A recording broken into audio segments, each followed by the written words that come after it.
I've been playing Persona since 2019, with my first game being Vanilla P5. I immediately fell in love with the game, and after finishing my first playthrough, I decided to look more into the series. After playing through Persona 4 and Persona 3 FES, I became immersed. Now I'm in a bit of a weird spot though. Persona 5 Royal came out over 2 years ago in the West. I'm just wondering, how long until we get a new mainline game? Or that is to say, how long until we get what I assume will be Persona 6? It's unproductive to think about how far away we are though. Instead, I want to talk about what I personally would like to see in the next Persona game, as well as things I hope aren't included. Let's start with the things I would like to see. Right off the bat, I have to say I'd love to see the inclusion of a female protagonist. After playing the Femcy route in Persona 3 Portable, I am really intrigued by the idea of playing from the perspective of a female hero. It provides a really neat experience that I think any game could benefit from. Whether they're a standalone protagonist, probably not gonna happen, or if they're included as an option alongside a male protagonist, all I can say is another FemC would be a welcome element to Persona 6. Next up is something that seems kind of outlandish, but I need you to bear with me on this. Something I'd be interested in seeing is a Velvet Room attendant party member. When I say Velvet Room attendant, I mean someone such as Margaret or Elizabeth would join your party. Now your first thought might be, Mango, that is such a stupid idea. These people are literally the rulers of power. They can one-shot you with Slime or Jack Frost. It would be really boring if someone that strong joined your party. And I agree with that, but I have a scenario in mind to ease that worry. So this is the scenario. You step into the Velvet Room for the first time, and Igor immediately pushes this unruly Velvet attendant to you, saying that they are not worthy of ruling over power and must prove themselves by accompanying the wildcard on their journey. I like this scenario because you could build a strong connection with the Velvet attendant by having them accompany you throughout the story.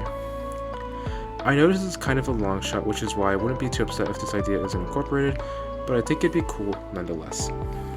Another thing I would like to see is more information about Joseph from Persona 5 Royal. I enjoyed him in Royal, but it does seem like they are vague about a lot of aspects of his character, and left some questions possibly unanswered on purpose. My personal hope is that he has a more prominent role in the next game, so that we can see a more fleshed out version of his character and motivations, such as who he is serving and to what purpose he is studying humanity. So the next item on my list is a college setting. Personally, as somebody who just went through college not too long ago, this would be a welcome setting to a new Persona game. Having the main protagonist be a college student would allow you to experience different scenarios you wouldn't get from a high school student. I wouldn't be upset if the Persona 6 protag were a high schooler, but I really do feel like the college setting would provide a refreshing change of pace from what we've seen in the series. In addition, I think would really benefit Persona 6 would be birthday events. As I was thinking of this wish list for Persona 6, I came to the realization that birthdays just don't really seem to be a thing. Like, the protagonist party is presented to us as a group of friends, so it kind of stands to reason that they would celebrate stuff like birthdays, right? It especially makes sense when you remember that these games incorporate a calendar system where you go through each day as the protag. So I don't think having a little social link event for a party member's birthday would be out of the question. This would also be a great way to earn bonus points for ranking up with your social link. Something I want Persona 6 to bring back are boss battles against previous protagonists of the series. We saw this in Royal with boss battles against the P3 and P4 protags, but in 6 we'd also get Joker, and hopefully also get Tatsuya and Maya, as well as the boy with the earring. It'd be interesting to see protagonists from other series within the Shin Megami Tensei franchise as well. The challenge here would be how they would want to incorporate these characters from other games to Persona. It'd be intriguing to see a character such as Demi Fiend whose game uses the press turn system, playing Persona's one more system. This would be a great chance to expose players of the Persona fanbase to other Megami Tensei titles beyond costumes, such as the ones we got in P5. Something else I'd like to see is party member romance subplots. Party members having their own romantic ambitions isn't exactly new. The clear example that should be used to base this mechanic off of would be Junpei and Chidori's story. Throughout the events of their story together, you can clearly see how the two enrich each other's lives. Not only that, but it exposes a side of Junpei that you don't really have the chance to see when he's around the other Seeds members. This is what I think a romantic story involving the party members could offer, offering glimpses into the characters when they're in situations outside of the main group, and adding more dimensions to them. I'd personally love to see some characters from previous games make a return in Persona 6.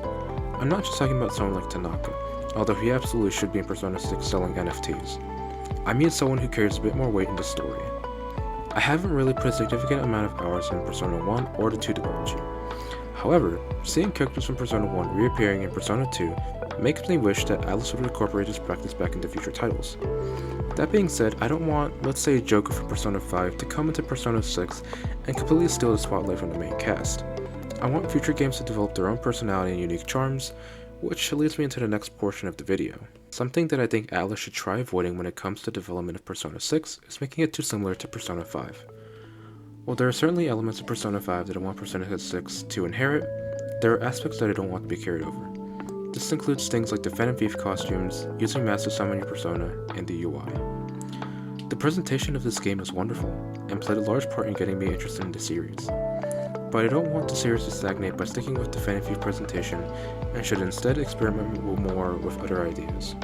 Alright, next on the agenda is the infamous Hot Springs scene. I didn't like in Persona 4 or Persona 5 Strikers. I was impartial to it in Persona 3 FES and Portable because at least in those games they make a minigame out of it. Thus there's some kind of agency involved. Persona 4 and Strikers, no matter what you do, you have to sit through some of the worst writing in their respective games. These scenes have never done anything for me, and if there's anything that's been played out in the Persona series, it has to be the Hot Springs scene. I think Persona 6 would be much better off without one in the game. A story element that I hope isn't incorporated into Persona 6 is a fake-out death. This appears in Persona 4 with the death of Nanako. It also appears in Persona 5 with the gang believing that Ryuji wasn't able to escape Shido's palace. I personally dislike this trope. It's not that I want characters to die, far from it. I just feel like these deaths don't really contribute much to the story, and actually take away from it. This sounds weird to say about a franchise with animal party members and cyborgs, but these fake-out deaths kind of take away from the groundedness of the games. The final item on the list of things I hope aren't in Persona 6 are reverse social links.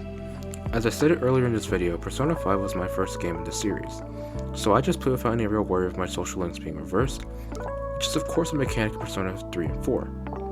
Imagine my shock while I was playing Persona 3, when my social link with Chihiro reversed. I was genuinely bamboozled. Some people may argue in favor of bringing this back to Persona 6, but I personally don't want to worry about my friends no longer liking me because I don't want to hang out at Walmart. So those are just a couple of things that I liked in the next mainline Persona game, and of course some things I hope they don't include. So what do you all think? Could we possibly see some of these elements incorporated into the next Persona game? What would you guys like to see added in Persona 6? Or what would you not want to see? I'd love to read your thoughts down in the comments.